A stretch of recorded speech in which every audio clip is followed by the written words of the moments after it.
पोटल चाष लगी आवश्यक बिहन कखारु जह्नी कलरा इत्यादि लता जातीय फसल रे बिहन साधारणतः मंजीरु होइथाय किंतु पोटल चाष लगी मंजी उपयुक्त नुहे।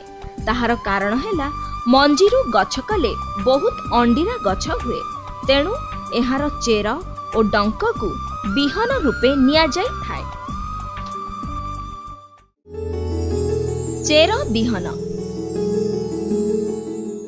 पोटलर चेर बिहन लागि उपयुक्त। पोटलर दुई प्रकारर गछ थाए, माई और अंडीरा गछ। अंडीरा गछ केवल पराग संगम पाई दरकार हेउथिबारु 100टी माई पोटल गछरे 10टी अंडीरा गछ लगाइले माई गछरे फल धारण शक्ति खूब भल होइथाय। तेणु चेर संग्रह कला बेले माई गछ को अंडीरा गछरु अलगा करी चेर संग्रह करिबा उचित। माई चेरर बेकटी सरू और मझी जागाटी मोटा और शेष अंशटी सरू होई गोजिया होइथाय। अंडीरा चेर माई चेर अपेक्षा अधिका मोटा।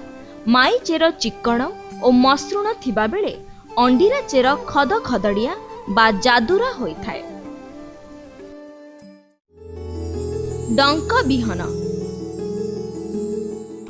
डंक को बिहन रूपे नेबा पाई गछ को गोटिए वर्ष हेबा दरकार।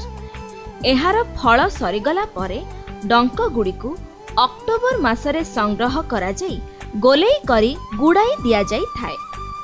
लंब भावरे डंक गुड़ी को फुटे 1.5 फुट्रे काटी गंठी गुड़िकरे माटी घोड़ाई पानी देले चेर बाहारे। एही चेर थिबा डंक को मंदारे 2 रु 3 खंड करी लगा जाए। पोटल गछ लगाइबा समय खरीफ फसल परे अक्टोबर रु नवेम्बर मास पोटल लगाइबार उपयुक्त समय। स्थल विशेष रे डिसेम्बर रु जानुआरी मध्य चाष लगी अनुकूल होइथाय।